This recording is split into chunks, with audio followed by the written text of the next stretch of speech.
Maybe they couldn't do it. I've done it. We've done it. What do you Muslims have to say now? Why have they not been able to do it?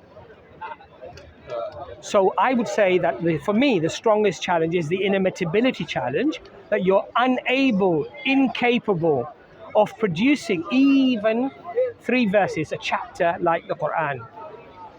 That to me is a very profound challenge. And I think one that is more objective than subjective. Because one can say, look, okay, let's look at the objective reality of this. Has the challenge been met? If not, why not? How can it be that words cannot be met, cannot be equaled, cannot be bettered? Because we have great works, great poets, great writers. We can't argue that their words can never be imitated or improved upon or bettered. That would be a very bold and ridiculous claim, right? Yet the Quran makes that claim. And so for me, that's a profound piece of evidence. And I think it's undeniable, irrefutable, that the challenge has not been met and will never be met. Now, what you can do, I would hope, study what those components are that make it so impossible to be duplicated, imitated, bettered. What is it that the Quran possesses? And if you find that the evidence is as I have said it to you, in terms of being outside the capacity of human beings or spirits or anything else for that matter, would you then accept it? That's the key. Can I say something? Of course. How do we determine if it's up to standard? Who decides this? For example, I explained that to you, didn't I?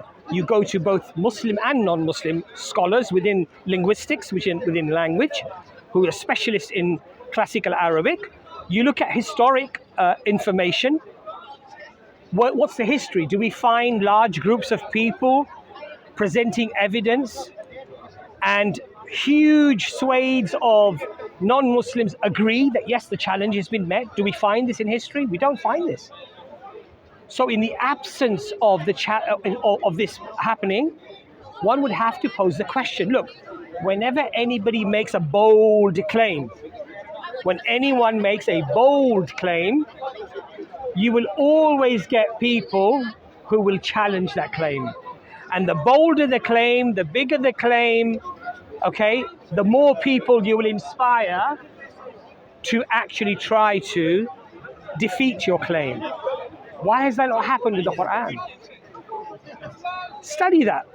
I can give you, there's a very short lecture by Brother Hamza Zorsis. It's on one of our banners actually, which we haven't put up.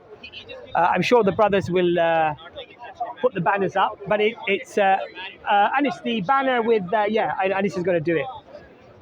Brother Hamza Zorsis from Sapiens Institute just goes into some key areas as to why it was so difficult, why it was impossible.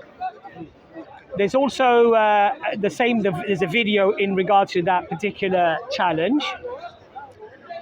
And there's a 90-minute article on Sapiens Institute going into some detail to break it down as to why it is such an incredible challenge. Sapiens Institute. And it's about the inimitability challenge of the Quran. You'll find the article on there. It's about a 90-minute read.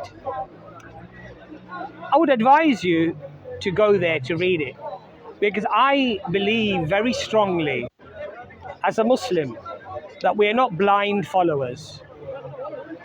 There is aspects where our beliefs are indeed without seeing or witnessing directly. Yes, of course there are, like believing in angels or believing in the last day. I haven't seen those things, believing in hell or heaven or whatever, right? But arriving at a conclusion where I'm convinced that those things exist is because of the inimitability challenge of the Quran.